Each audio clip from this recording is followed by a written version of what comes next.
Hello everybody, welcome back to Nicktalksurvivor. My name is Nick, and today I will be talking about Survivor 47, Episode 7, and boy do we have a lot to talk about today.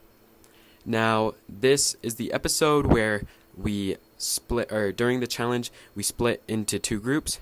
One group was fully immune, and the other was going to tribal all by themselves, and we unfortunately saw Tiana going out, which I predicted that she was going out, but there was no way I could have predicted that this was going to be the fashion. So let's dive right into it, starting at the beginning. We see Andy and Saul talking together, and Saul is apologizing to Andy for voting for him, and I thought this conversation was a little weird, but it ended up working out for Andy. First off, I don't really know why Saul needed to go apologize to Andy when he really could have kept it a mystery who voted for Andy. And also Saul was like, well, I thought Rome had an idol, and so that's why I voted you as the backup. And I was like, I feel like that's kind of a misstep because, okay, you thought Rome had something, meaning you were voting for Andy to go home because you thought Andy was going to go home. I thought that was weird that he admitted that much. But it ended up working out for the both of them, I think, because we see Saul drop the information that it was the Gada tribe. It was Sam that put Andy's name out as the backup. And that was really good on Saul's part because now Andy's wheels are spinning and now he is thinking about, okay, is it finally time where I move from the bottom to get back into this game? And then we see Andy make a little alliance with Saul, I believe, and then it cuts to Andy and Genevieve talking. Now, these are two people, and this conversation is probably one of the biggest things that's happened so far this season, strategic-wise, at least, because this conversation between the two of them and this maybe birth of the alliance is something that will definitely play a part later on. I have here in my notes, as I was watching the episode, I was like, okay, this conversation between Andy and Genevieve, they're talking about going after Sam or Sierra, and I was like, okay, this probably means Sam is immune, because that's the target. And of course, yes, he was immune, but they could have not edited in this conversation between Genevieve and Andy if it was just going to be for this vote kind of thing, which makes me think, okay, these next few episodes, will we see Andy and Genevieve kind of round up the free agents on the bottom and go after some of these quote-unquote big dogs / major players so far in the season, like Sam? So I think that relationship will be very important. We also saw Rachel talking with some of the women, trying to come up with a women's alliance. The second I saw this happen, I thought, okay, the women's alliance is not going to happen. We have not seen a successful women's alliance in I don't know how long.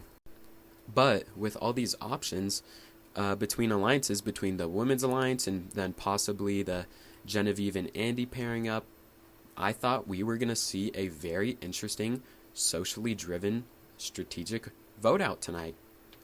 But no. Of course, instead, we had this twist. In my personal opinion, I did not like this twist. It was entertaining. I was on the edge of my seat at the end of this episode. But I think it limits what this episode really could have been. One more person has merged, but now they don't get to make the jury. And then, not to mention, what was it?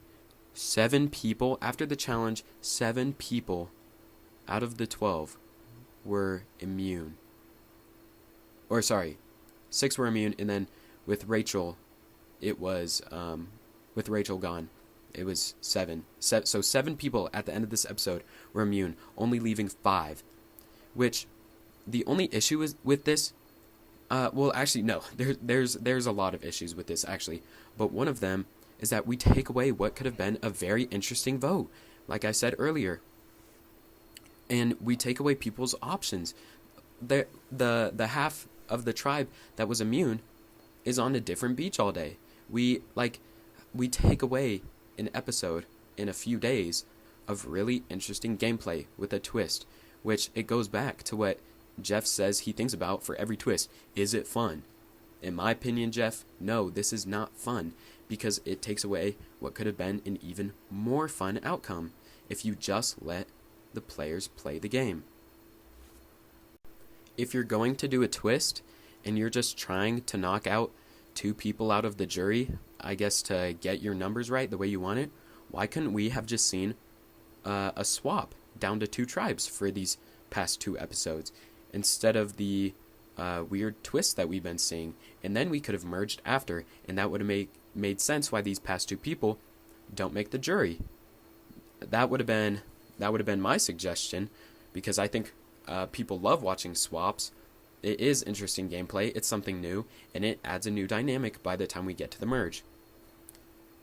I know Jeff talks a lot about, like, you have to earn everything, and I guess the half that was not immune could have earned their way into immunity through the challenge, but I don't know. By the weird randomness of it, like a rock draw deciding the teams, it's unpredictable, and they could have earned it, but they also could have earned it by having only one person immune and having a normal vote. They could have earned it through their social play. This isn't just a show all about the challenges. You know, it's outwit, outlast, and outplay. We want to see the outplay and outwit parts, not just the which half of the people left can win a challenge to be immune. Now, getting to the safety without power advantage that Saul found and the vote. I'm a little split on what I think that Saul should have done. On one hand, the second Saul found it, he could have shared it with everyone, and he could have used this moment to build trust and lower his threat level with the people he was with on his beach, the immune half. Or what I assume what he's going to do is take this secret to his grave, which is really what he should do. I guess they can maybe speculate and try and figure out who found the advantage and gave it to Rachel, but I don't know. Saul, I see both sides of it. Saul can hide it and then bring it back up at the final tribal if he makes it that far, especially if Rachel is there, because then it's like, Rachel, I saved you, you shouldn't be here. But I don't know that those two are even going to make it that far. But I do think this was really a way for Rachel, really the only way for Rachel to get out. I'm not exactly sure how this vote was going to go if Rachel had stayed there. I assume because Gabe seemed very set on getting Rachel out, and we know that he definitely had the majority of the people with him. But I am not shocked at all that Tiana was the one to go.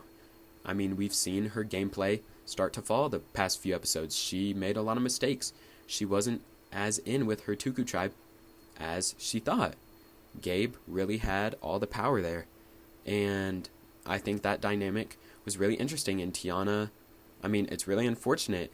She probably could have, if everyone was vulnerable, the whole cast, then there's a good chance that she can slip through a crack, one more vote, and make it to the jury.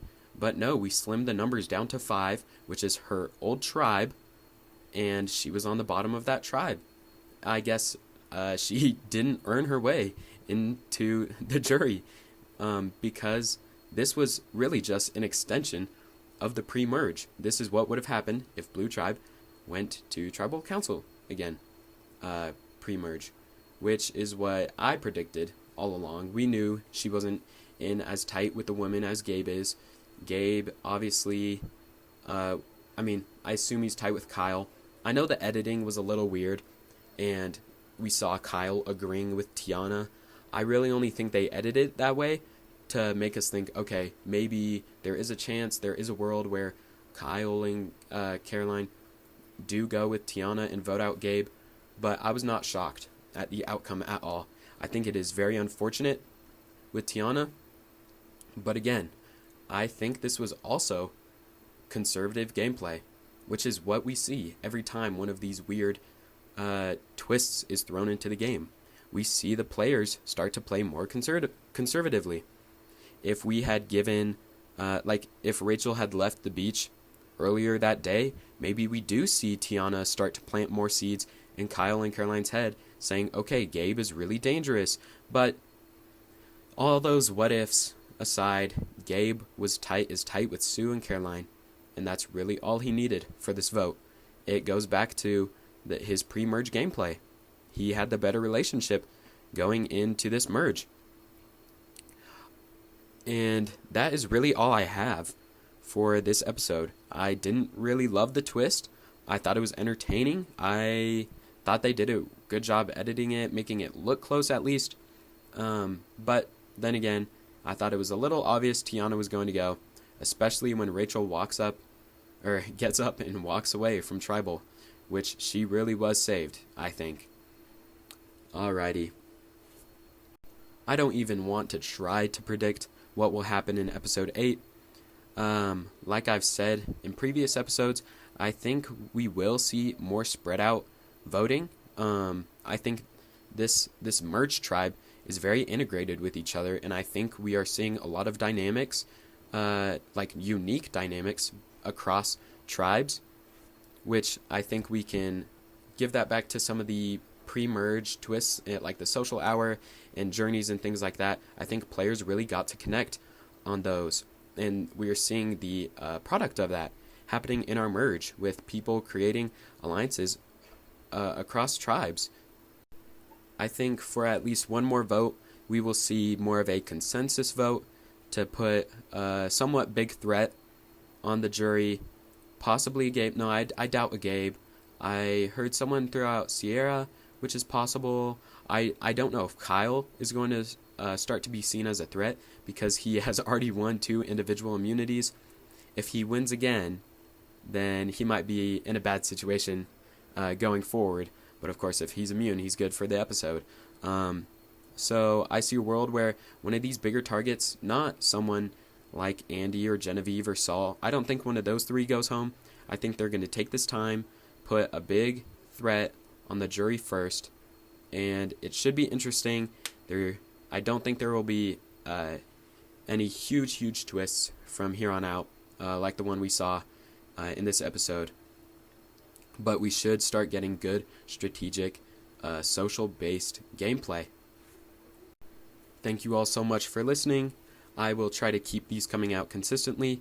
Please like, comment, subscribe, share, everything like that. And I will talk with you all next week.